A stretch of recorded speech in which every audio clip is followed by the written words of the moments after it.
Yeah, good question. And I believe there are actually two questions being asked, so I'm going to do my best to answer both. But for the first question, I believe we can do a short exegesis on 1 Corinthians 8, and this actually answers everything. This is going to be multiple parts because I don't like leaving out information or cutting out information. I wish I had more than 60 seconds, but... Okay, so 1 Corinthians 8, right? So Paul says, verse 1, now concerning food offered to idols, right? We know that all of us possess knowledge, right? This knowledge, though, it puffs us up. In other words, Paul is saying that some have the knowledge that this food was sacrificed to idols, right? And he's saying this knowledge puffs some up. It puffs them up because, okay, well, I'm avoiding this food and I am more righteous. Then Paul, speaking directly to this people, says, but love builds up, right? If anyone imagines that he knows something, he does not yet know as he ought to know. To put it simply, he's saying, in reference to God, who are you, right? What do you know? Watch for... All right, part 2.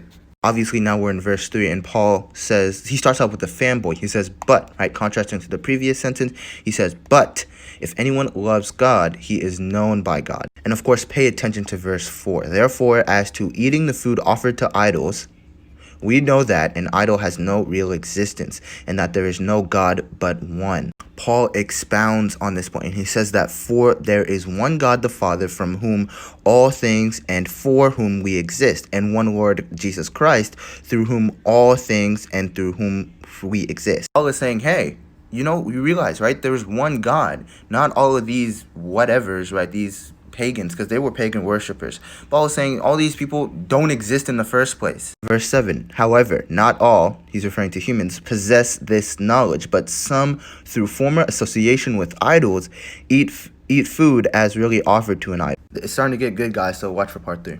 All right, part 3. This is where it gets pretty important, right? So obviously we just read verse 7. However, not all possess this knowledge, but some through former association with idols eat food as really offered to an idol, and their conscience, being weak, is defiled. Paul says food will not condemn us to God. We are no worse off if we do not eat, and no better off if we do. This is somewhat important, and we're of course going to tie this into Christmas, but we are no better off if we do eat the food because they don't exist. And we're no better off if we don't because they don't exist. That is exactly what Paul is saying. But, right, Paul starts out with another fanboy. But take care that this of yours does not somehow be a stumbling block to the weak. Not a stumbling block to the weak. Well, who's the weak? Well, in verse 8, he says the one who is on their conscience, right? It bears heavy on their conscience that they don't want to eat the meat. That is the weak. Watch for the next part. All right, part 4.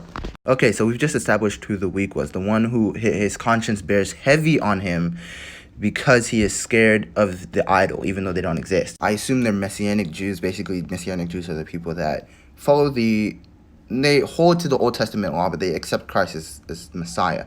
Christ came not to abolish the law, but he fulfilled the law that they used to follow. That's a different topic. Paul says to who would be considered the stronger brother, do not let this trip up someone who is the weaker brother. He again expounds on this point. I wish I had more time, but he says, therefore, if food makes my brother stumble, I will never eat meat, lest I make my brother stumble. Now, where do we get from this? What is the understanding of this? Well, these idols don't exist in the first place. So if I sacrifice my computer to an idol, it does nothing because they don't exist. But Paul is saying if you're in a situation where a weaker brother has a conscience that bears heavy on him because of his past, then it's better to avoid eating it. Okay, so how would this apply to Christmas? Well, so obviously, like you pointed out, they did come from pagan sources. We're not exactly sure where because a lot of the historical sources we have contradict each other. Were written in like different centuries than that of they claimed. A lot of weird things. We don't exactly know we can't exactly pinpoint where, but we do know it came from some sort of pagan source. I would say that Paul would say whether you do or you don't, you're no better than another person. You're no better than another brother. So if you don't feel comfortable, then don't. But if you do, that's fine because these guys don't exist. You would even know or understand that a lot of people that celebrate Christmas don't even have any knowledge or don't understand that it did come from pagan roots. Regardless, they don't exist. So if it does wear heavy on your conscience, don't do it. But if it doesn't, it doesn't matter. Neither of you would be better off.